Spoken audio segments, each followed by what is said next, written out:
What's up, guys? What is going on? Welcome to Week 10 picks with the Rum Boys writer extraordinaire, the one, the only J Love. What's up, bud? Nothing much. What's going on? What is going on, man? So let's dive right into this. Our first matchup this Thursday. LA traveling to Oakland. I shouldn't even say traveling. Yeah, Play. So the Raiders are at quote unquote home. home. Both of these teams don't have a home stadium at all. I know. It'll be interesting to see who's more in the crowd, Chargers fans or Raiders fans. I bet it's more Raiders. I would go more black and silver than anything. You never know. This is true. LA is such a shit town for football though. Why? Oh, you want to talk about garbage towns? Las Why? Vegas. Las Vegas is going to have a team next year. It's the Raiders. Oh God, that was, I don't know what they were thinking, but this one, the Oakland's been playing. Oakland's a scrappy team, man. Especially the last couple weeks, they don't quit, which is even though they're not that, they're doing what they can with what they have, but they definitely don't quit. They don't just pack it in like a lot of some of these teams do. So, are you going with the Raiders? I was just gonna say I'm personally taking the Raiders in this one. I think LA's defense is outside of the front four, not good. Starting to pick it up. Not good. They played a lot better last week because their pass rush finally started to pick up. Throughout the first 8 weeks, that front four that everybody said is one of the best tandems in football has played awful. Outside of Joey Bosa, Melvin Ingram's been the most inconsistent player on that defense and hurt. Yeah. I was just gonna say outside of their rush, their down linemen, nothing scares me about that Charger defense. Nothing. When is Derwin James gonna come back? Yeah, and you know what's the most bro, they cannot move laterally across a football field at all. Those linebackers are not fast. 3 to 4 months on August 17th. That's when he had the surgery. He's going to come back soon. So he should be back probably within the next next week. 2 weeks, right? 2 to 3 weeks. Probably next week. Have they come off their bye yet? No, their bye's week 12. 11. So he'll be back before then. Charger week 12. All right. Yeah, man, I'm going LA. I mean, I'm going with the Raiders. The Raiders, yeah. I'm going Oakland. I'm going to say Oakland. And I think they win 10 points, 13 points. I don't think, yeah. I'm Rivers outside of Williams. I think it's not going to be close. So you see, the thing is, I feel the same way about the game, but I'm going with the opposite team. You're going to say the Chargers take this? I'm going to say the Chargers smacked the Raiders. Really? They have not been – the Chargers have played like ass the last few weeks, though. Go back to last week, and they were up 26-3 on a 7-1 Packers team that we thought was one of the best teams in football. Yeah, but I don't know. I just nothing about that team scares me, though. Nothing. The thing that scares me about the Raiders is their secondary. The thing that I love about the Chargers is that 1-2 punch with Keenan Allen and Mike Williams. Mike Williams is finally starting to get his season going. Within the past 4 weeks, he has, I think, 250 receiving yards in comparison to the start of the year where he had about 120. He's pretty much tripling his production consistently. He's going to find that end zone at some point this year, which he hasn't done. And I think it's going to be this week. That secondary's played awful this year. They traded away their best corner, in my opinion, in Garyon Conley to the Texans because they were trying to embrace a younger, more athletic culture. And you can't really guard a 6'5" receiver with a 6-foot corner. Yeah, no, that's a mismatch all day long. Even Keenan Allen, he's 6'2", 6'3", so he's a lengthy receiver in himself. And he's got Allen has a big wingspan too, which is nightmares for corners. Yeah. I think the key to this game is going to be the Raiders secondary. Like I already said, we already know what their linebacking core is. Awful. Yeah. Cleveland Farrell is the difference, and their secondary. If Cleveland Farrell can show me that he's not a bust, and show me that he kind of thought what I thought he was going to be coming out, a very technically sound pass rusher who's going to get to the quarterback, not on a high mark, but in a consistent manner. Yeah. Something he hasn't shown me yet this year. I feel like that's going to show up, especially against an awful, and I mean awful, Chargers line. I was just gonna say the Chargers line is terrible. It's really bad. Well. They get Russell Okung back this week. It's bad. Their starting left tackle is returning, which is huge in all reality. Arden Key is now out for the season, so that's a starting edge rusher gone for the Raiders. All right, so we're on opposite ends on this one. I'm going Raiders. You're going. I'm going to say Chargers 27-14. All right. Next up, Detroit traveling to Chicago to play the Bears. Who you got? This is a really bad game. I know. I hate to call it that because I thought the Lions were going to be an amazing team starting this year. They came out, and personally, I thought they should have started the year 5-0. They should have won their first 3 games at least. 5. I'm going to say 5 if it wasn't for a couple bogus calls here and there. They need to stop playing prevent. Matt Patricia, stop playing prevent defense and offense. Play the game you played the first 3 quarters, and you will win football games. And you'll be fine. Yeah. But yeah, Mitch Trubisky's awful. I'm still going with the Lions. There's no way around it. I have no faith in Mitchell Trubisky to throw the ball accurately anymore. Whether it's a 5-yard out or a 45-yard bomb, I have no faith in him whatsoever. He's regressing every week. He's getting worse and worse every week that goes by. Yeah, and it's his confidence, just like Matt Nagy said. But in that same remark, Matt Nagy's the same coach who had him look at the same game we watch. So instead of looking at a tape on a tablet and breaking it down, he had him watch the full game through and look at his mannerisms, I think it was, his body language. That's a questionable technique in having your quarterback who's struggling try and learn. Yeah. Matt Nagy's on the hot seat. Mitch Trubisky's definitely on the hot seat, even though he's got another year under his contract. His contract's pretty much fully guaranteed, and they could easily cut ties with him this offseason. So he needs to show something this week. Because if the Bears want any chance at a playoff spot, at this point, I would say it's probably slim to none. But if they want any chance, they have to win these games. But it's not going to happen.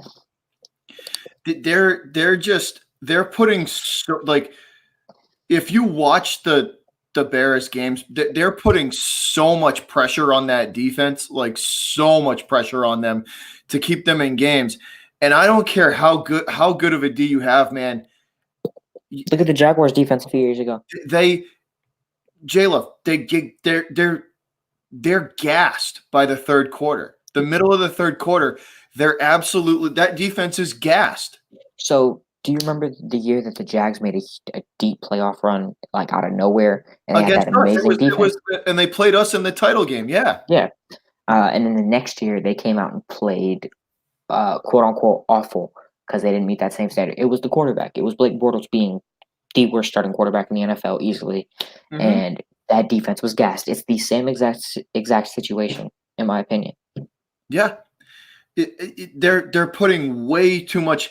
But see, that's what you get, man. That's what you get when you have bad quarterback play. It puts pressure on every other aspect of the team.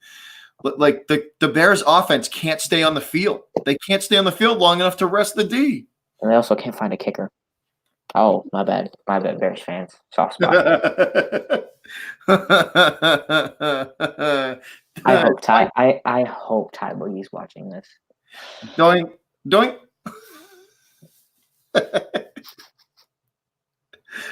Oh, didn't one of their what's Adrian Amos Pinheiro, didn't he hit it upright too? Didn't he hit the upright? Yeah. Yeah, he did. He did hit the upright, right? I saw it and I was like, I hope to God Ty's watching this game.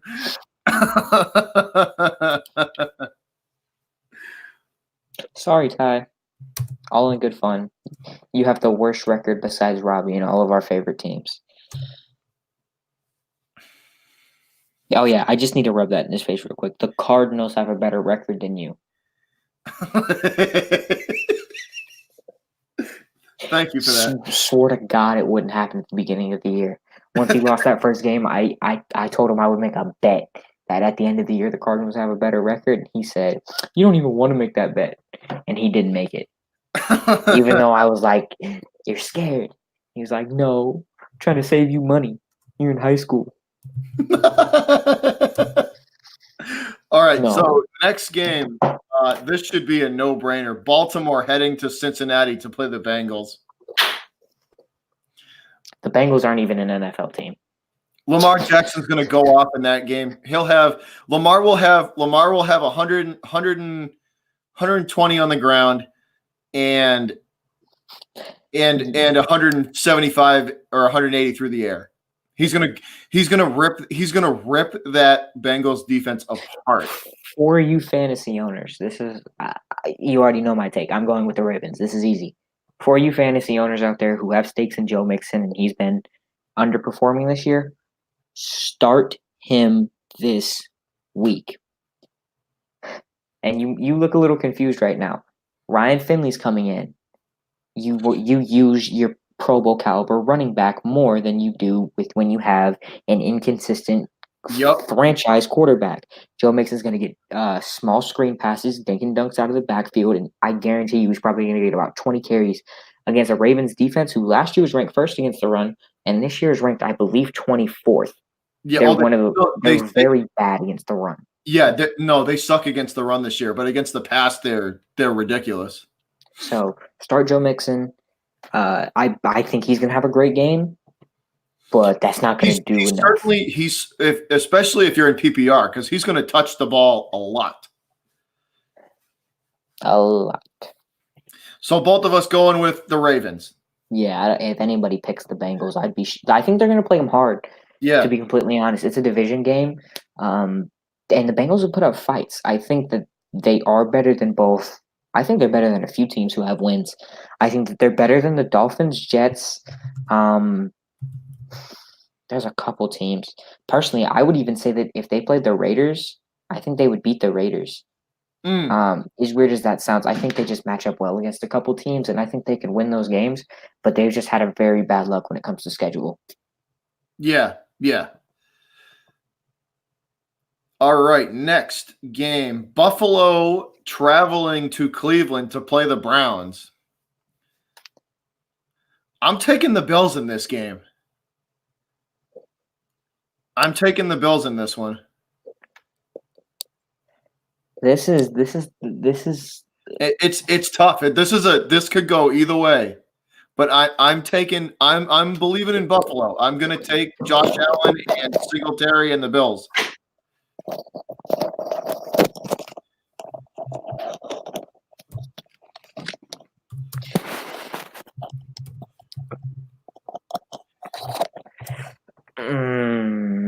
Baker Mayfield wins. I'm going with the Browns. I don't like that. I'm going with it though. Any money line bets or anything in this game? I would not bet this game at all. Don't touch this game when it comes to betting money. Yeah. But if I had to pick a winner, I'd go with the Browns in all honesty. The Bills are suffering. They have a great record, and I shouldn't say suffering. They are winning and prospering more so from a great, easy, like Schedule. schedule. Like Schedule. Yep. I think Yep. coaches dream for the schedule that they have outside of the Patriots twice a year. Those are instant L's. But other than that, their schedule is so easy. And I think the Bills are probably the most overrated team in the NFL. To be completely honest, their schedule, their record and their schedule makes them look a lot better than they are. And I think the Browns have had the hardest schedule yet so far this year. And I think that's going to clash. And honestly, Baker Mayfield's starting to get his confidence back. Last week was the first time he didn't throw an interception all year. He finally threw a touchdown. He had a positive touchdown interception ratio. And like Robbie said, we want that flagpole in the center of the field, Baker.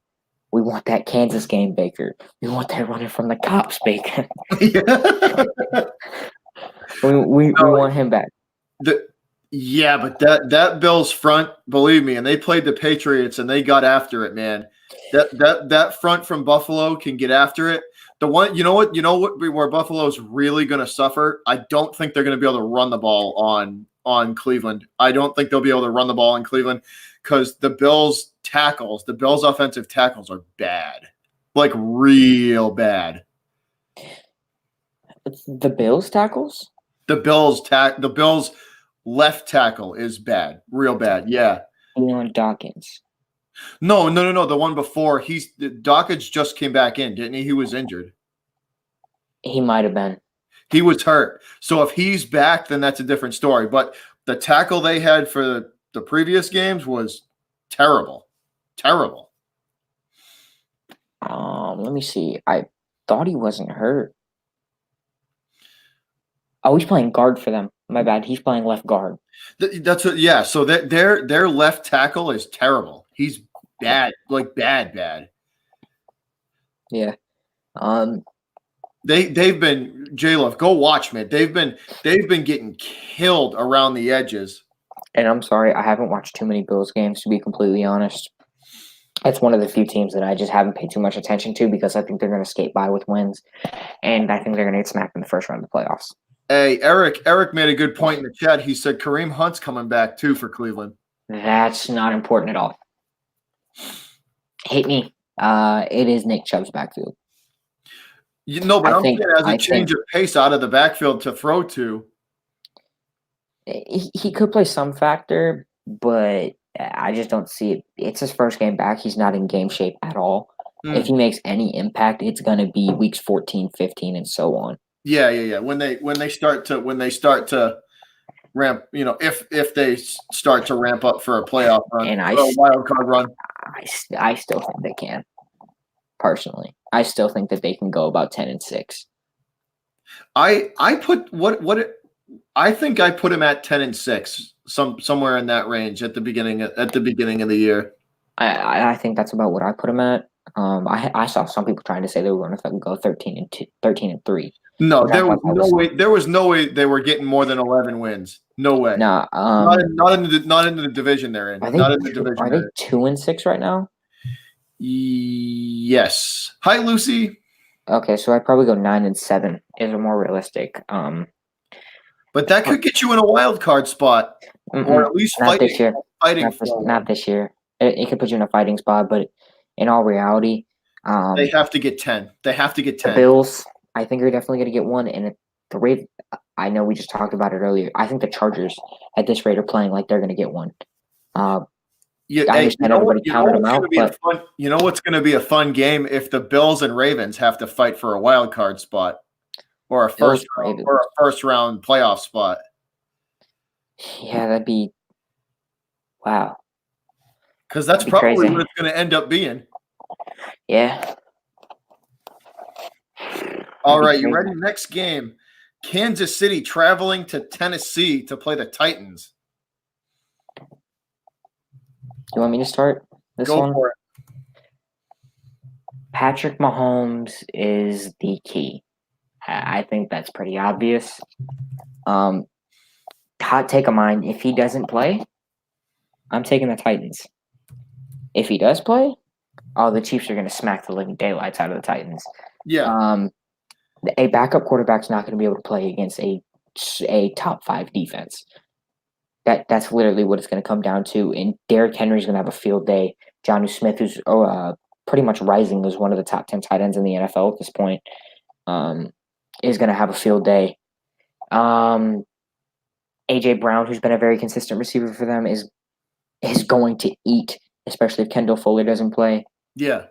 You're just seeing this Titans offense find pieces and that are finally starting to come together.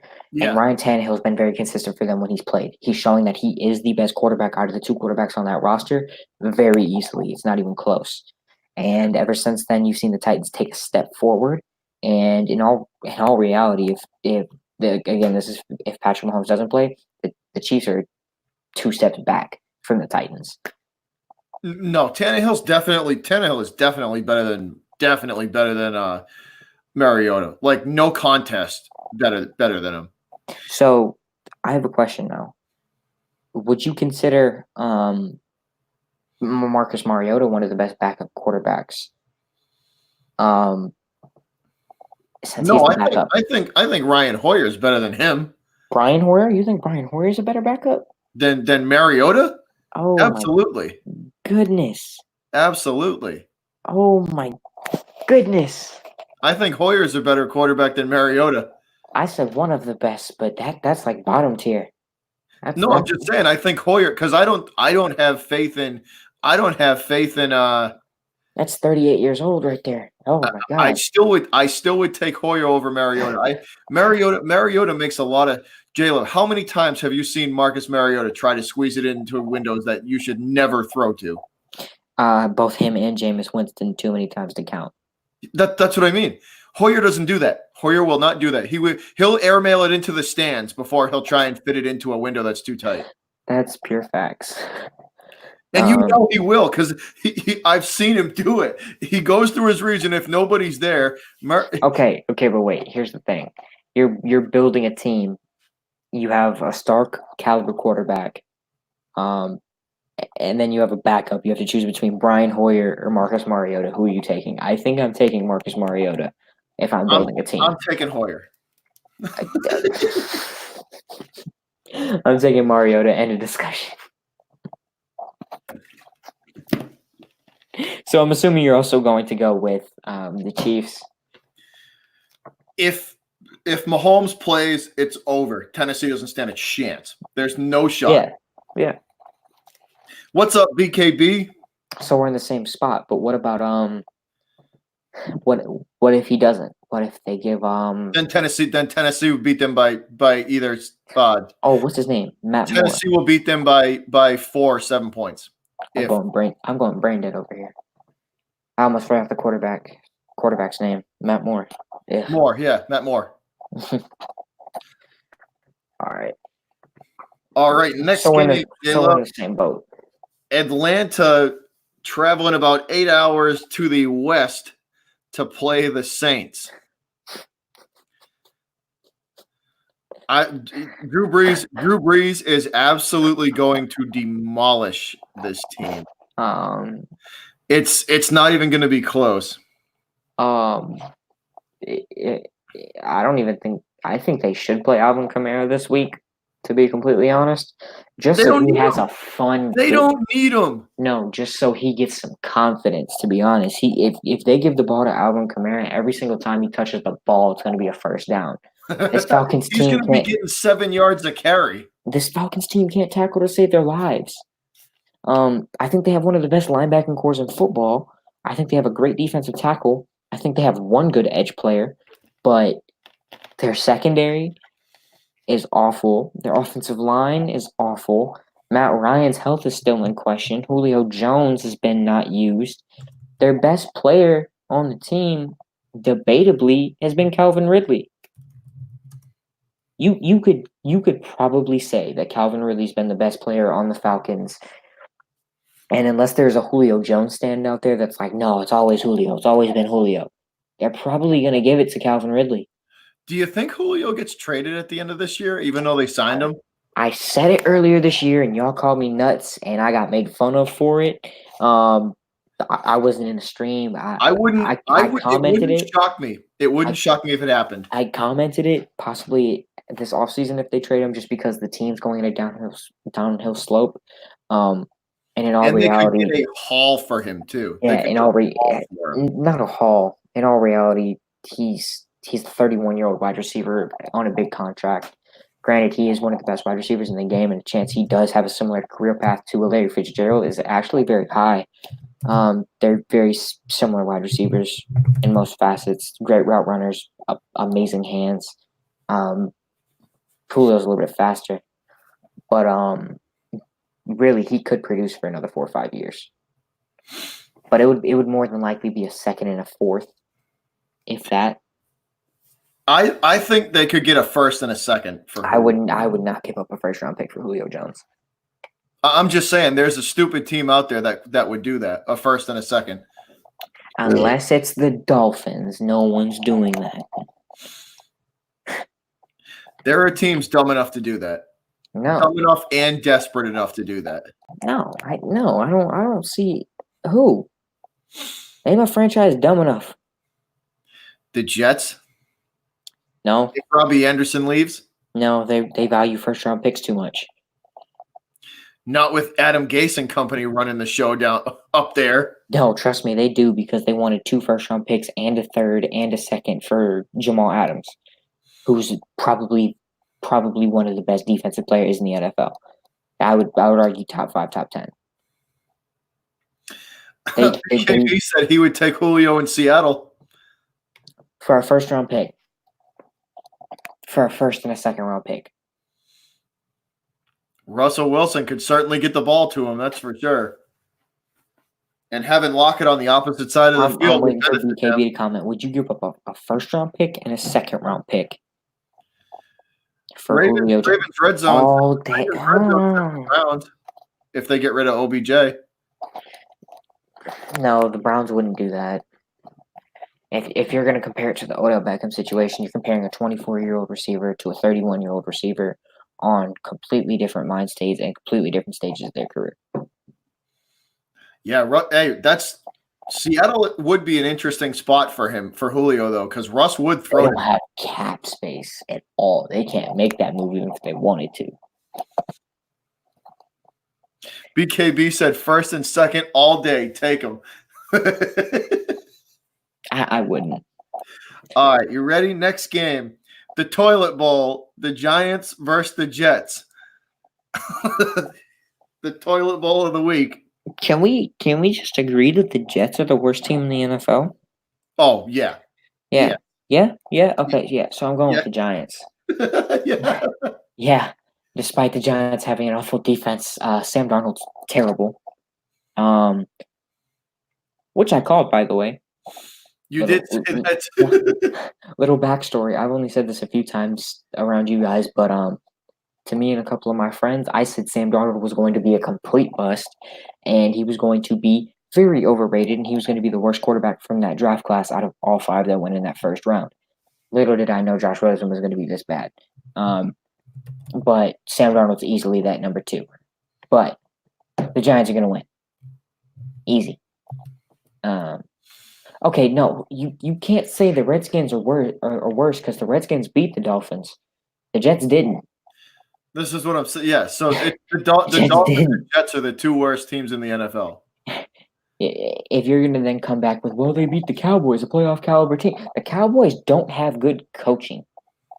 And they were smacked in the mouth by a team that they thought they were going to beat by 50, and then Sam Darnold looked competent, which is something you're only going to see once in a blue moon. So, yeah.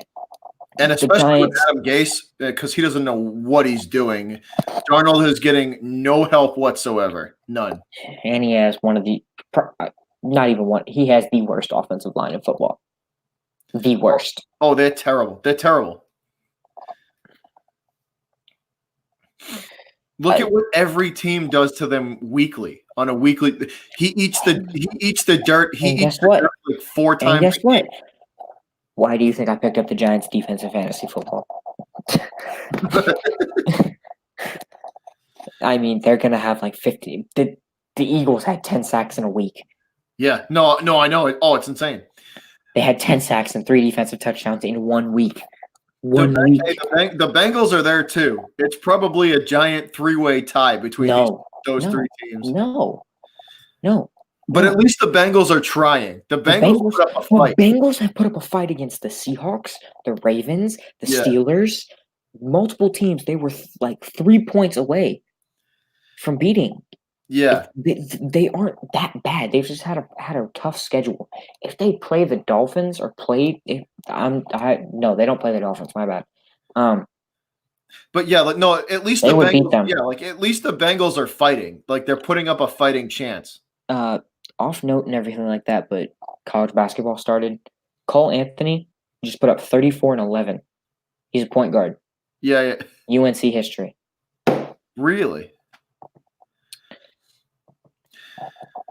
All right, next game. This could be a good game. Arizona and Tampa Bay. Arizona traveling to Tampa to play the Bucks. You know where I'm going with this game. I'm going to go with Kyler Murray in Arizona. I'm going to take the Cards in this one. The one thing that you could debate with this team, with this matchup, and I'm going to play devil's advocate here, even though I am a Cardinals fan. Patrick Peterson has looked awful. Oh, dude, he is a shell of himself, of his former self. He's looked terrible, dude. He's had moments. Okay, he's had moments where it's like, okay, P2, perfect. But he got torched by Dante Pettis. He's got torched by Emmanuel Sanders. Manny Sanders ate him up, dude. Manny Sanders ate Hold up, no. Someone did something even worse to this man. Michael Thomas took his lunch and ate it right in front of his face. Yeah. Okay? He said, give me that. Come here. That is mine now. Come here, boy. That's true. So, in all honesty, Patrick Peterson's going to play on Michael Thomas, surprisingly. But Michael Thomas is on the hot hand. He's had 2 straight weeks of over 100-plus receiving yards and a touchdown. He's been amazing. And Drew Brees is acting like he never missed a beat. Chris Godwin is going to be amazing. Patrick Peterson's going to be on Michael Thomas. Byron Murphy, the rookie, is going to be going up against he's going up against a rising star in Chris Godwin. Chris Godwin's playing like a top 5 receiver this year, no doubt, and he's going to show it against a rookie corner who's going to get cooked and spit out. There's no chance there. David Johnson did come out today and say he is 100% healthy and that he is going to play. If he's 100% healthy, that's a big boost for you guys there. If he is 100% healthy, like he means 100%, and he's talking 2016 healthy. Yeah. He's gonna make this 3rd-ranked defense against the rush look like they're 23rd. He's gonna be breaking tackles left, right, and center. But I will say this is going to be his first game back, and I'm going to say Kenyon Drake still gets a big workload this week. Fantasy-wise, David Johnson's still an RB1 no matter what if he plays. Because he'll see the goal line looks. He's going to see the goal line looks. Kenyon Drake, in my opinion, is a flex play. As weird as it sounds, he's going to be the RB2 in the system.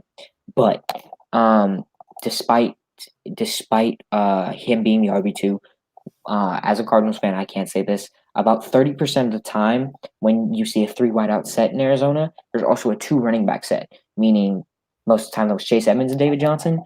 Now it's actually going to be David Johnson and Kenyon Drake, and Kenyon Drake's a much better pass catcher than Chase Edmonds, even though they both are prolific in that area. You're going to see great production out of both backs, in my opinion. We all saw what Kenyon Drake did last week against a great 49ers defense, and I think he can do something similar. But don't be surprised if the Cardinals actually might sit David Johnson. Even though he thinks he's 100% healthy, the Cardinals, they're in this weird What is Arizona's record, Jayla? What is 3-5-1? They are 3-5-1. They can make a playoff push if they win out, but they're not going to win out, and I think they know that. They're in this weird spot where if they lose and like they sit David Johnson and say, "Here, get healthy, wait for next year." they can be better, and they have a running back in Kenyon Drake who's very good. Like I've said this the whole time, I am a Kenyon Drake truther. Him and Joe Mixon are very similar running backs in my opinion.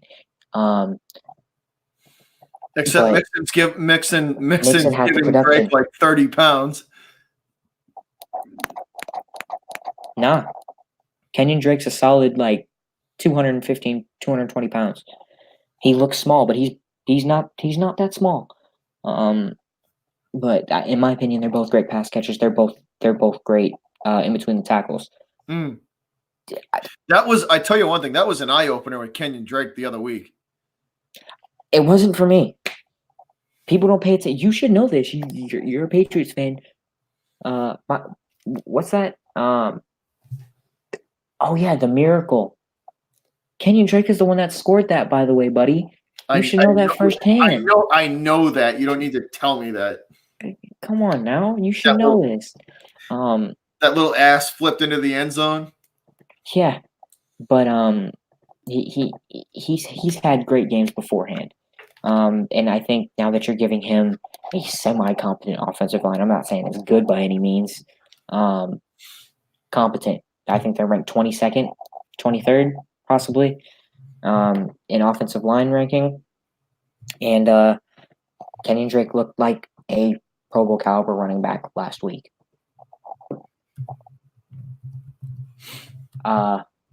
He took the. Let me make sure. He took the Raiders. This man. I took the Chargers. I did take the Raiders. I picked the Raiders PM and crazy. I did. I took your Raiders. Yeah, he did. I can't. I'm a little salty from you beating me in fantasy football. No, I'm playing. I just think that the Chargers are running a hot hand, and I think they're going to continue it. And I don't think you can stop their wide receivers. Darren Waller is going to pose a threat to that, though. All right, you ready? Miami traveling to Indianapolis to play the Colts. I'm taking the Colts going to bounce. The Colts going to bounce back and absolutely demolish the Dolphins. Jacoby Brissett's not playing, by the way. Like, I don't know if this has been come out and reported already. I don't think there's a way. So who's the Colts? Who's the Colts? Brian Hoyer. Yeah, so I'm still taking the Colts in that. I'm still taking the Colts. I still think they're going to win. Miami's in full all-out tank mode. That the Colts should win that game. You see, the thing is, I said it earlier this year that they don't know how to tank right. They beat the Jets. Now, do they beat the Colts? Well, they gave the Jets the game 4 times, and the Jets were just like, nah, here. You know what I mean? They gave it right back to them. Yeah. That's not going to happen with the Colts. The Colts are going to be like, you're giving us all this room to run and all this room to throw? Fine. Yeah, in all honesty, Brian Hoyer is a better quarterback than Sam Darnold. Yeah, why not? At this point in the season, I gotta go with the Colts. I can't risk it. I gotta go with the Colts. I can't. It's too bad. If Miami wins this game, they're not getting the number 1 overall pick. I don't even think there's a chance they get it in the first place because I don't think the Jets are going to win another game. And guess what? They beat the Jets. Unless the Jets fire Adam Gase, then they might win another game. Oh, if the Jets fire Adam Gase, they might win like 20 games. Adam Gase they'll win out if they fire Gase. Yeah. Alrighty, moving down, J-Love. Carolina traveling to Green Bay to play the Packers. Go ahead. Yeah, I don't understand the hype behind the Panthers at all. Run CMC, I get that. That's clear as day. Kyle Allen, no. Nah, that ain't it. Nope. The Packers are going to win this game. They just got creamed last week by the Chargers. They were up 26-3. And I think they're going to bounce back. Devontae Adams is going to get a full week of practice. He's going to be fully healthy. He's in game shape, as proven last week. a full week of rest to rest back up. No, full week of work. Devontae Adams is practicing. He was full today. He's not resting. No, he's working. He's mad about that loss. He's gonna play a big factor in that game, and I see the Packers coming out there and smacking the living taillights out of the Panthers. I'm with you. I think Green Bay's real salty about that loss, and I think they're going to take out their frustrations I think Aaron Rodgers is going to take out his frustrations at home on the poor old Panthers. Yeah. This could be an interesting matchup though, because both teams match up very well. Like, great middle linebacker who's going to stop and he's going to stuff that run. The Panthers are pretty good against the run, but it's that secondary. The Panthers' linebacking core is what could really throw a wrench in this game. Yeah, James Bradbury's been proven to shut down number one receivers before, but Devontae Adams is a different breed. I'm sorry, I don't even think it's a close comparison between Devontae Adams and Mike Evans. I know Mike Evans has always had great production. Yeah. But I think Devontae Adams is far away a better receiver than Mike Evans is. And Mike Evans was shut down. Julio Jones even had a tough problem against James Bradbury. If Bradbury needs it, they can always go help over the top too. You know what I mean? They do that all the time because it's a top-tier receiver, and he's going to get beat once or twice, and that safety's going to have to help him. But Devontae Adams doesn't run deep. He runs short, clean, crisp routes. Even though he plays on the outside, he's basically a boundary receiver who plays like a slot receiver.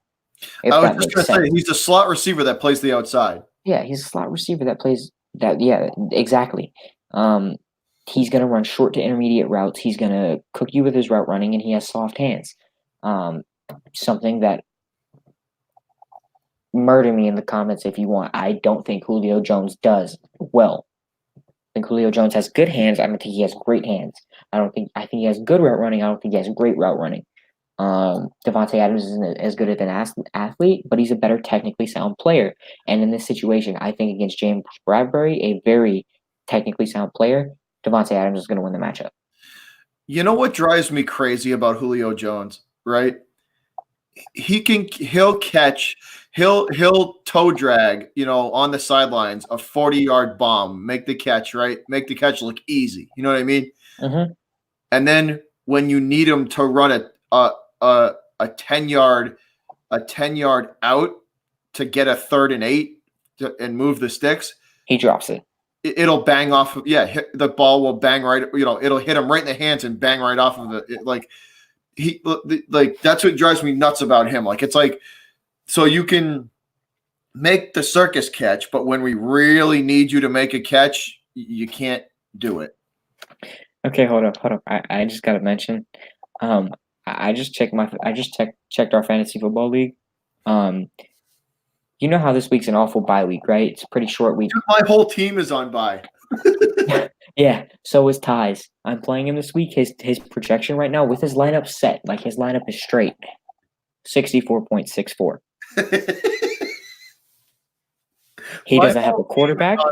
I'm definitely taking an L.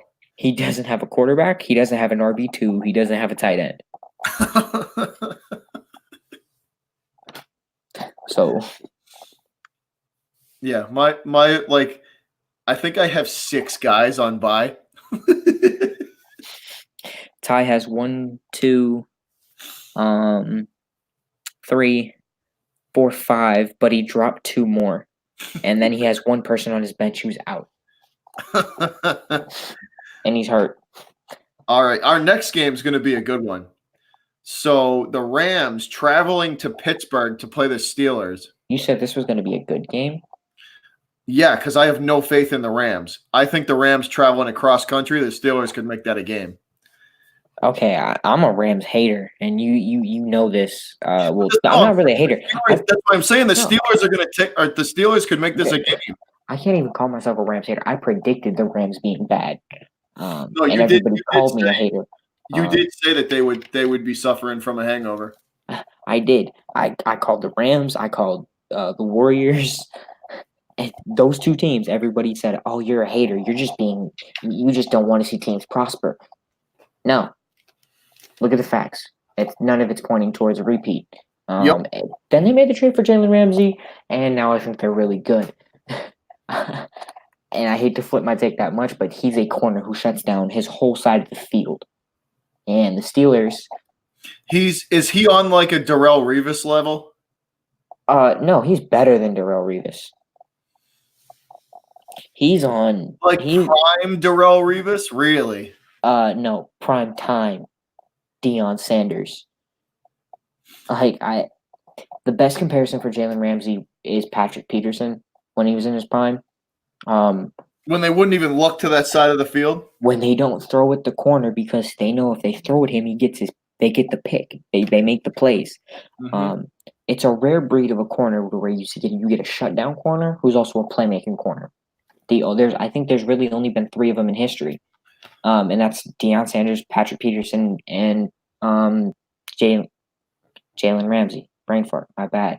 I almost said AJ Boye, which is not true at all. It is Jalen Ramsey. That's a game changer in my opinion, and I see the Rams going in there and coming off of a bye, which I think is a big thing for them. I think they're really just going to go in there and smack up on the Steelers.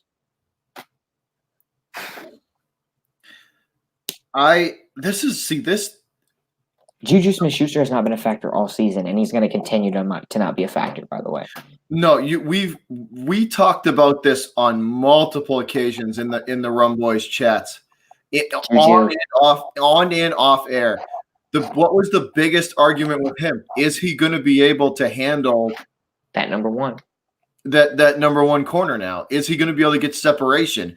And 80, 75% of the time, no, he gets blanketed and gets nothing. So that's but I have no faith in LA traveling across the country. I think this is going to be a close game. This should be a wait, hold on. They're not traveling across the country though. They want to buy. They've probably been in Pittsburgh for a week now. You think they went up there during the bye? That's what I would do. You're playing in a condition like that. That's completely different climates and altitudes. You want your guys to get used to it. That's what smart teams do. And the Rams are trying to make a playoff push. I think they do it. No, Rams are stupid. The Rams are stupid. That's the smart thing to do. That's what smart teams do. The Rams are not a smart team. Trust me, I would love to agree with you, but I think they did it. The Rams will win this game, but it's not going to be like some big blowout. They might win by maybe 10 points. 30-20. 30-20. Rams take care of business. The Rams are already in Pittsburgh. Are they? Yes. 30-20. I don't think it's 28-17. Rams. All right. Our Sunday night game. A very good game. Yeah, Minnesota traveling to Jerry World. Who you taking? Playing the Cowboys. You can go first on this one. I want to see what you think about these two teams because they're two of the most interesting teams in the NFL at this point. This game depends on Cousins. I knew you were going to say it, and I completely disagree. And here's the thing. Kirk Cousins plays like shit in prime time. J-Love, you know this. Kirk Cousins on a regular Sunday afternoon with no pressure and nobody watching will throw for 400 yards and 3 touchdowns. Kirk Cousins in prime time is shit. When all the lights are on and everybody's looking at him, he is absolute garbage. Look at the stats. Look at his stats in prime time. They're terrible. They're awful. Dallas all the way in this one. Really? Yes. Cousins in prime time is terrible. and you're Cousins going in prime time is terrible. you're going to a hostile environment in Dallas. Cousins is bad. Yes. You know you know what two players on that team are. Thielen's banged up, so the only real Thielen. They have There's they have two two players. threats in this game. They have Diggs And Cook. That's it. And That's guess their what? whole team. Guess what? Both of those two players are best when the lights are on. Stephon Diggs loves the media. He loves the attention. He performs best. He thrives under pressure. Oh, you want to hate on me? Guess what? Now I'm going to play the best I'm going to play. He came off of a game where he only got 4 targets and he caught the ball once for 4 yards and had a 12-yard carry. He got 2 touches last week, and that is it. He's going to come out there against a good secondary, and he's going to cook them. Moving on to cooking, Dalvin Cook is going to eat. He's going to feast on this linebacking core, on this defensive line. DeMarcus Lawrence is not going to have that good of a game. In my opinion, I think he's going to struggle. As for that linebacking core, Leighton Vander Esch has been banged up for the past few weeks. Jalen Smith. Sean Lee's already been ruled out? Sean Lee, I think, is playing. Okay, Vander Esch has been ruled out. I didn't know if he was. That makes even more of a case. I'll take it back. There's a 90% chance he does not play in this game. 90. If there's one week I would probably want to see him play, it would be this week because the Eagles are starting to pick up some steam. That's all right. We'll take care of Philly. Don't worry about that. I had the Eagles beating you guys, by the way. I think they beat you. Come see it. We'll get to that later next week because we're both coming off buys. And I got the Eagles. But I'm going to take the Vikings in this game. If the Eagles do beat us, every Patriot fan's gonna have to hear it's the end of Tom Brady. The dynasty's over. Why do you think I'm taking the Eagles? That's what we're gonna hear. I'm taking the Eagles just because I think Carson Wentz is a top 3 quarterback this year. In all reality, in my opinion, it's been this season. It's been single-handedly Wilson, Rodgers, and then it's been Wentz. And then when Mahomes plays, Mahomes is of course above the other two, and I think he's right below Russell Wilson. So I'm taking Dallas in this game. I'm going with the Vikings, and I think honestly, the Dallas has a very good shot at winning, but Ezekiel Elliott has not looked the same this year, and I think Dak Prescott's going to struggle. That pass rush is going to get to him. But they do have Tyron Smith back. I don't care. Even though I do think that he is the best left tackle in football, I don't care. And he played really well last game, like really well. I still think that pass rush is going to get to Dak Prescott. Dak Prescott sees ghosts. It's one of the worst things that a quarterback can do. His pocket presence is not that good, and I think that against a very defensive-minded coach in Mike Zimmer, you can see. Pat, I'm not saying Zeke hasn't been good at all this season. I'm saying Zeke hasn't looked the same. He's had a couple good games here and there, but if you're going to sit up here and tell me he's been as consistent as he was in years past when he didn't hold out, go ahead. You're wrong. But so Zeke held out, but here's the thing. He's gotten progressively better. He has gotten progressively better. So I think that the slow start definitely has a slow start, but I mean, Monday night he looked like regular Zeke. I mean, granted it was the Giants D, but still he looked like regular Zeke. He went in hard. Yep, and I would love to see it this week against a good Vikings defense. If Zeke has the day that he had Monday against the it's going to be a challenge. It's definitely going to be a challenge. If the Cowboys control the line of scrimmage, the game's over. If the Cowboys control the line of scrimmage, the game is over. It's over. Okay, I think that's true, but yeah, I'll agree with that statement. Whoever wins the line of scrimmage and is able to run the ball down each other team's throat is going to win the game. And this year, I would say Dalvin Cook's a better running back than Zeke. I'm not saying that. I'm taking but I'm taking the better offensive line. I'm taking the better O-line in Dallas. I'm going with the most playmakers on a team, and I understand Michael Gallup could have a pretty good game this week, and I'm very high on Michael Gallup. Dude, Gallup is going to eat this week against. He's because you want to know who's going to be playing. You want to know who's going to be covering him, J Love. It's that number 3 nickel corner. Michael Gallup eats nickel corners for breakfast. Why is the number 3 nickel corner going to be on Michael Gallup? It'll be the number 3 because it'll be the number 3 nickel corner because they'll go over the top with Cooper to keep him contained. One is Xavier Rhodes. Xavier Rhodes is going to be on Amari Cooper. Rhodes. It's Xavier Rhodes. Is it Rhodes? Yeah. I misspoke the first time. Trey Waynes is number 2, and he's going to be on Michael Gallup. No questions asked. But I still think that's a mismatch. I still think Gallup's faster. No. Trey Waynes has played amazing this year. Amazing. I know, but I still think that's a mismatch. I still think Gallup's going to get his looks. I completely don't. I think that if this team does want to win, it's going to have to ride through Zeke, and they're going to have to control.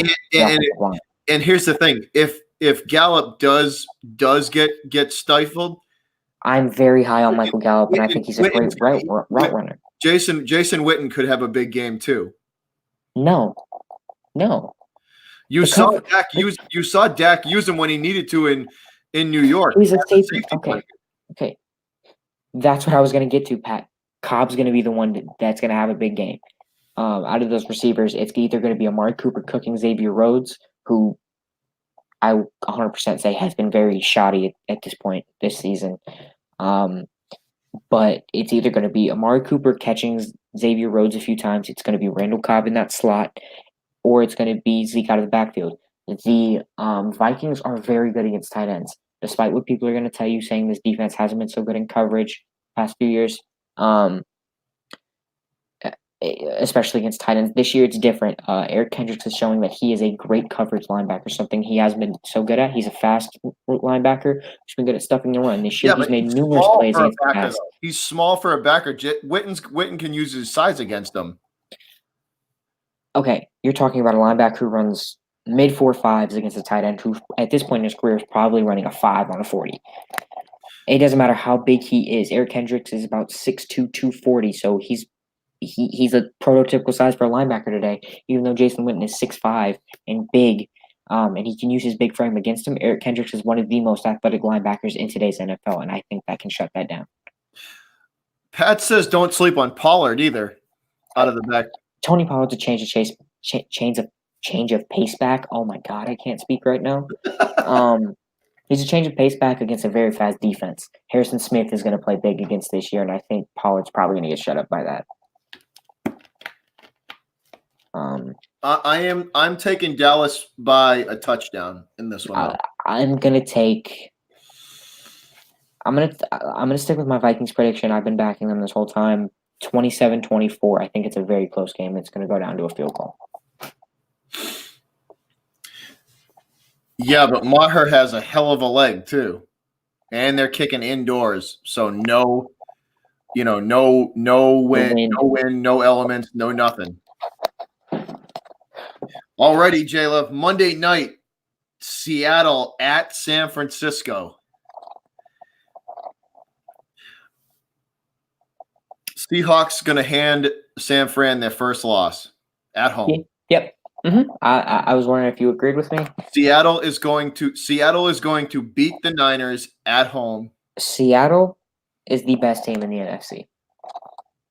You can disagree with me all you want. I think it's a tie for 3. I think it's a 3-way. I think it's a 3-team NFC. The Saints, the Seahawks, and it's a tie between the Packers and the Cowboys. They're the same team. No, I'm taking the Seahawks all day. Their defense has been proven. They're getting pass rushers. Can you agree with me that the Packers and the Cowboys are the same team? Good offenses, that with defenses that struggle. No, I can't agree with that. No, because I can't even believe I have to say this. Dak Prescott Aaron Rodgers. No, I know, but the Dallas defense balances that off. The Dallas D is better than the Packers. No. So you think the Packers defense is better than the Dallas defense? Yes. No way. Yes. No. I do. I should ground you for that comment. I've said it all year. I think the Packers have a great defense. Has it been slowing down the past few weeks because they've been playing great offenses? Yes. Do I think they are still prolific and one of the best in the league? Yes. Now, back to the Seahawks game. The Seahawks are going to expose the 49ers. Past few weeks, they have been wanting to run the ball down teams' throats. And I've been last saying week, it for 3 days, J Love. yeah, the past few weeks, they've been wanting to do that. And last week, it was shut down. Matt Breida had a few good runs here and there, but the Cardinals, a very, very bad defense against the run, had a good scheme. In all reality, that's what it was. They schemed up and played well against their running backs, and that really held them in check. And I understand this is kind of biased, but had it not been for Jimmy Garoppolo's best game of his career, the Cardinals would have won that game. No, the Cardinals gave him a run for their money. Yeah, and again, They pushed him right through the end. Had it not been for Jimmy Garoppolo's best throws of his career, they wouldn't have won that game. Under pressure, under duress, Jimmy Garoppolo played great. You're not going to get that again. Again, I think that the Seahawks secondary is probably their weakness, and I think that Emmanuel Sanders is going to have a great game again. I think the other guys are going to struggle. Kittle is injured. Clearly, he's hurt. He's hurt. He's been playing banged up for 3 weeks now. This past week, I don't know if you saw it, but he took that helmet to the knee. He didn't play the last drive, the literal most critical drive of the game for the 49ers. He wasn't on the field because his knee was hurt. That kid scored, right? He didn't score, but he went forward. I'm not salty about Emmitt Smith going to Arizona. I'm not. I'm completely fine with where I'm at right now as a Cardinals fan. It's okay, Pat. It's just my opinion. I think that the Eagles are going to win that division. Hate me for it. Go ahead. I don't get along with a lot of Cowboys fans. It's all right. I'll add another one to the list. So we're in agreement. I think Seattle's going to give. I think they're going to go down there, and I think they're going to beat. I think they're going to beat San Fran. Yeah, I think they're definitely going to beat San Francisco. It's that's going to be the first. That's going to be a legitimate challenge for Jimmy G, Shanahan, and that Niner defense. Because Russell's not afraid to. Russell, did you read Pat's comment? Yeah, I'm writing a response right now. Russell Wilson's not afraid to put the whole team on his back when he needs to and do what he has to do.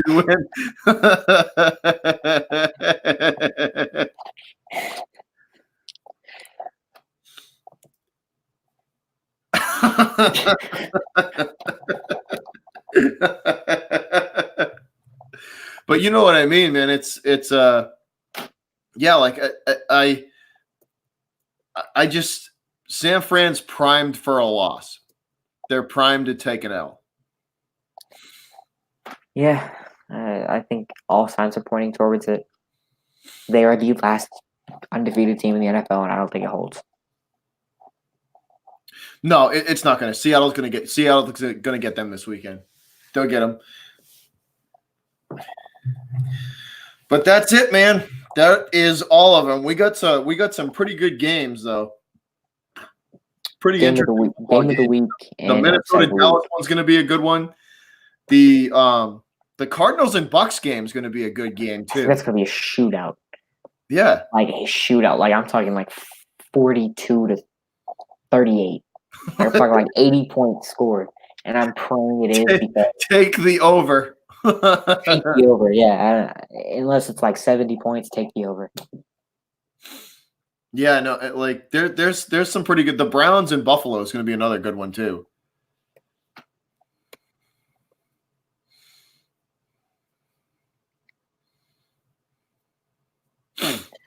Yeah, the Browns and Bills is going to be another one. That'll be another good game. I want to see Detroit beat the Bears so bad too. They will. Just to make Matt Nagy and Mitchell Trubisky look more idiotic.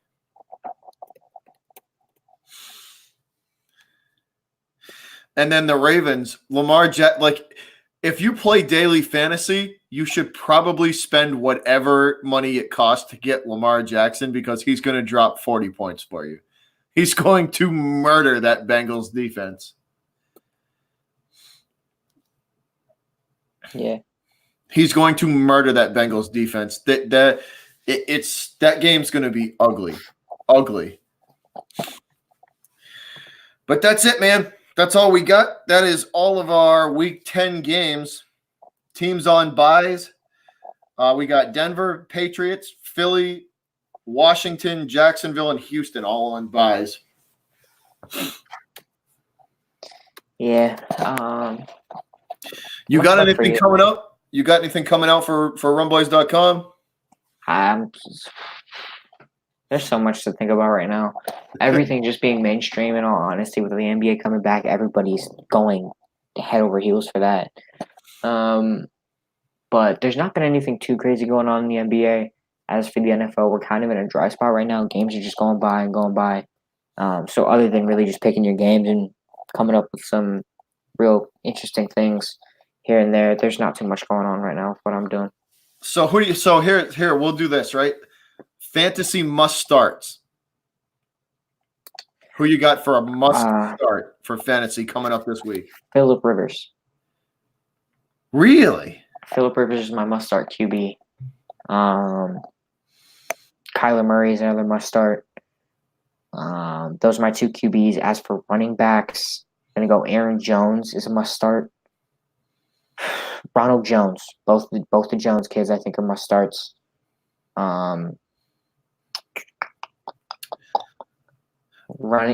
Receiver wise, Stephon Diggs is a must start. Easy, that's a definite. Devontae Adams is a must start. Amari Cooper is probably a must start. Michael Gallup is a must start. Just going back to those matchups, I would say. QC says Rivers or Rodgers. Who should he start this week? That's I have to choose between Rivers and Kyler Murray. He says Rivers or Rodgers. Who starts? Ravens red zone. I agree. Lamar Jackson is a must start. He's my must start quarterback. Absolutely, I agree with you. Yep. Oh yeah, I'm sorry. I'm not pulling Lamar Jackson for anything. He's just one of those dudes that, yeah, he's in your lineup no matter what. So Rivers or Rodgers? QC says who? That's a tough one. Aaron Rodgers, but I'm gonna go Phillip Rivers this week. Honestly, QC, I if you have both, I don't think you could go wrong with either one of them. To be honest, but I think Phillip Rivers is a top 5 fantasy quarterback this week, in my opinion.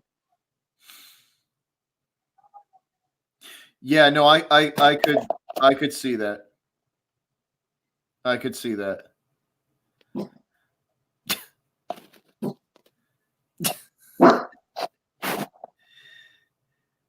Hold up, y'all.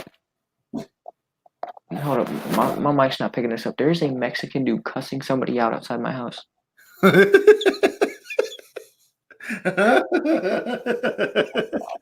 Is he cursing? Is he swearing at him in Mexican or English? No, Spanish. That's why you just saw my face like, what is going on? He's yelling at him, and that's even funnier. Yeah, I just hear a Hispanic cussing somebody out outside my house. Sorry, wasn't prepared for that at all. All right, who do you got for receivers for must? Hello? What's up? And J Love on the parental units alert.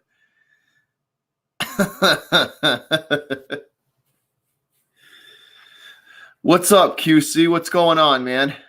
What's up?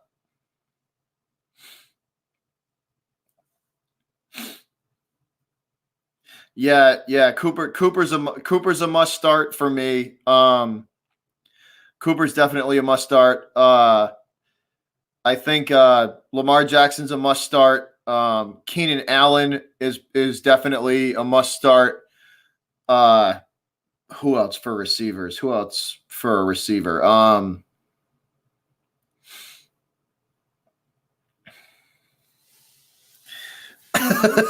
QC. That's funny right there, fam.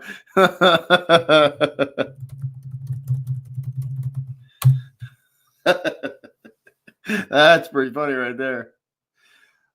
For quarterbacks, for must starts, Lamar Jackson's one, Rivers is one, Rodgers is definitely one. Out of those, I think those three are probably my must starts for quarterbacks. Running backs, I would definitely let's see for running backs. Running backs are tough. I would have to say Delvin Cook or Elliott. Obviously those two are must starts. Nick Chubb definitely is a must start. Not parents, it was my sister. I heard you say it. No, she was talking about what happened outside. I was like, yeah, I heard it. Yeah, J Love and J Trouble. Nah, never that. But yeah, that's crazy. So QC says, is Chubb going to be splitting with Kareem Hunt? No. I don't think so. I think this is Kareem Hunt's first game back. I don't think they're going to just plug him right into the mix like that quick. So I still think you're pretty safe with Nick Chubb. I still think you're pretty. By the way, if you're in like a 8-10 team league, Ronald Jones is probably on your wire right now. Pick him up. Yeah, grab. He's been named the RB1 in Tampa Bay. Well, I know that doesn't mean he's an RB1 fantasy wise. He's going to see RB1 volume. He's going to see RB1 volume. While Peyton Barber's still going to be a compliment to him, Ronald Jones is a good pass catcher. Pretty scrappy runner. Last week he logged 18 carries, 67 yards, and a touchdown. So he was more than serviceable. He played pretty well. And I think that's only going to go up because the past few weeks he's been phasing out Peyton Barber, and now he's finally gotten the name. Yeah. I'm going to go with a bold pick too. I might if you play daily fantasy, the Lions D might be worth a pickup since they're playing the Bears. The Lions defense might be worth a pickup. No, I'm instantly. I gotta go with the Giants. What about the Ravens D versus the Bengals? Pat, do not make fun of my man's like that. That's not okay. Don't do that. No, he's only 35. No.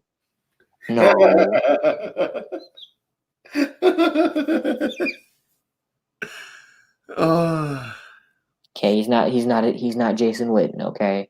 We'll make those jokes when he's that old. And he comes out of retirement from a booth, okay?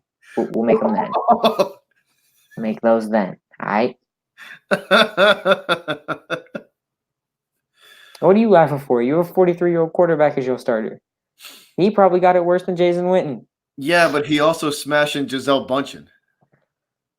Which makes it worse. Tom Brady probably with Gisele Bündchen as his wife, he probably eating Viagra like they're Skittles. Like they're like little peanut M&Ms, just eating them joints like they're peanut M&M, bro. He probably makes those things into like granola bars and chews on them or something like that. Drops a few in his shakes that he makes, the TB12 shakes, just bloop, bloop, blends that shit up. Pat, no. I mean it like that, no. I said, don't do my man's like that. Hey, Chicago won a game. Hey, we held on to a lead. Granted, it was against the Hawks. Ugh. All right, man. But I think that's all we got for y'all. Why? For Okay. Why is Andy Isabella on your fantasy team? He's not worth it. Eric. He's too much of a gadget player. I wouldn't have him on a fantasy team unless you're in a 20-team league. Don't have him rostered. Eric, I would try and go and see if you could probably move Isabella just because he's not going to see The field. he's not going to see like any type of volume. Like he's still a rookie, man. Like and they got Eric. I understand he put up 24 points this past week, but one thing, or no, it was 16. I'm thinking about the Sportscaster League. I just want you to realize he got one target that game, and he had one catch for 88 yards. He had that big play potential, but it's not going to be consistent. yeah, I would go out and get you. If Corey Davis is out there, that's a good pickup. AJ Brown. Let me look at some other wire guys that are in a couple of my leagues. Yeah, let's see if I can help the homie out too. In my league, there is John Brown, Zach Pascal, who's been pretty consistent this week. AJ Brown, Randall Cobb, Marquise Brown is in my league. Somebody What might have about him. you know who I see that's constantly getting picked up and dropped in a lot of leagues is Cole Beasley. Cole Beasley. He's a week to week guy. But I mean, I would even take him over Isabella because he's going to be more consistent than that. The past 3 weeks, he has a touchdown. Deontay Johnson is a pretty good pickup. I would even take a guy like Adam Humphries. Oh, this is a guy who might not be on a team. Devontae Parker. With Preston Williams being out, Devontae Parker is going to get a lot of those looks that Preston Williams had, as he's going to be the only receiver there that has proven he has any kind of symmetry with that quarterback. I understand at the Dolphin it's a little risky. I would completely say Devontae Parker has the upside to be a wide receiver too this week.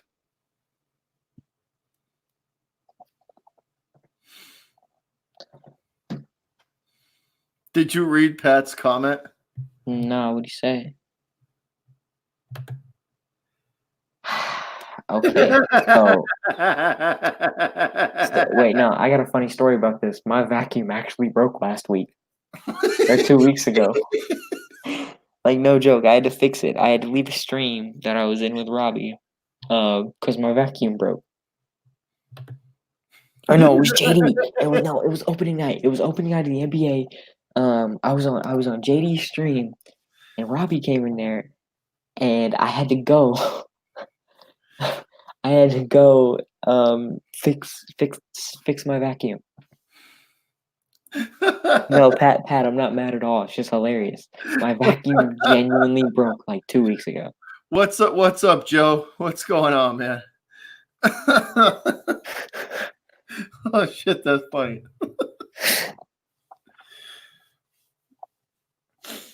Yeah, pretty soon though, man. Hey, in the next like 2 weeks, the next probably 2 to 3 weeks, you're gonna start seeing teams start to push, at least the wild card. I just gotta mention, I'm in a fantasy league with idiots.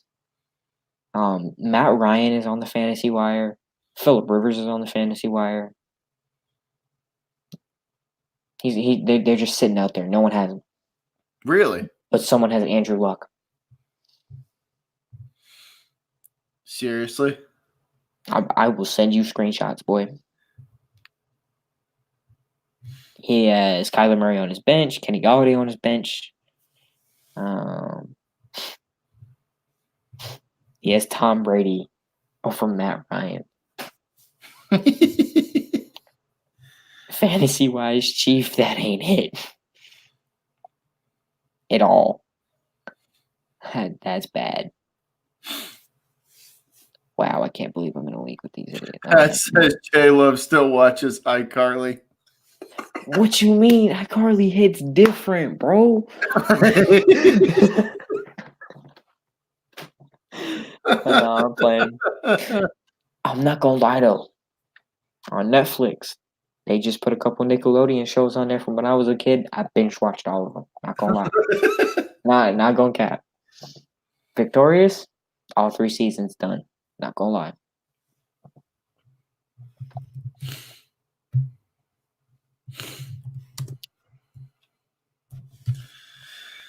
But yeah, man, I think we covered all of them, right? We definitely hit all the games, hit them all.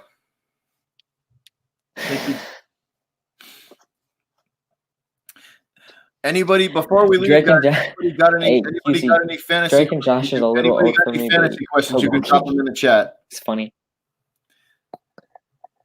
That's funny.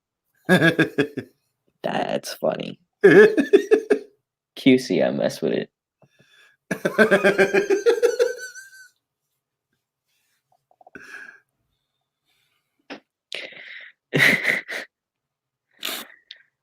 Devin Bush is playing amazing. Like he's transcended that defense. No, Devin Bush is good, man. He's if it weren't for Nick Bosa, he'd be my defensive rookie of the year. Oh, and Brian Burns. Brian Burns is number 2. And the thing with Bush though is he came into that defense and immediately made an impact. Like immediately. Mm-hmm. Game 1. Because that's what all the talking heads were saying before the season. Can he step into that D? Is he the Ryan Shazier replacement? Yeah, that's what it was. It was can he step into that defense and immediately make an impact, and like within the first 6 minutes of the game. This is a whole try and get J Love mad stream. Nah, it's all fun and games though. Minka's played great. He has 4 picks since becoming a Pittsburgh Steeler and 2 picks against his former team, against the Dolphins, in which he almost had a touchdown. Yeah, you want to talk about it? Did he have a touchdown? I know he had a 96-yard touchdown. He had a pick 6. He did. Was that against the Dolphins or was that against the Jets? The Dolphins. The Dolphins, I think. I'm pretty sure it was the Dolphins. I should know. I called that game.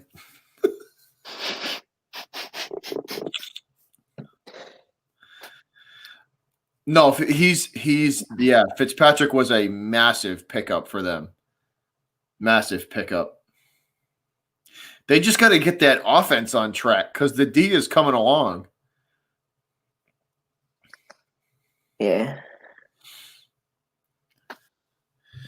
All right, guys. If nobody else has any fantasy questions, we are going to check up out of here for tonight. I'll be back tomorrow night for Thursday night, either Thursday night football or the Celtics game. I haven't really decided which one I'm going to do. Who does Celtics play? Celtics and Hornets. It's Kemba's return to Charlotte. I should know that. I live in Charlotte. Dang near. Kemba is coming back. Coming back home. I'd call the football game. That's what I was leaning towards. Oh no, Pat. The MVP is definitely Russell Wilson. Barring injury, Russell Wilson's the MVP this year. Far and away, despite what Lamar Jackson's done this year. Yeah, keep it up, Pat. Keep it up. Keep that same energy come end of December. Okay, Mr. Salty Patriots fan. Hey, behind the arc, what's up, man? Yeah, so people are saying call the football game. So I'll do the football game. We'll do the football game. Cool. We'll do Thursday night football. You will catch me in that stream in the comments. All right, guys. But that's all we got for you for tonight. We up out of here. Y'all have a good one. Any final words, Jayla, before we leave? No, I'm straight right now. All right. Like, comment, subscribe if you're new. We out of here, guys. Deuces. Peace out.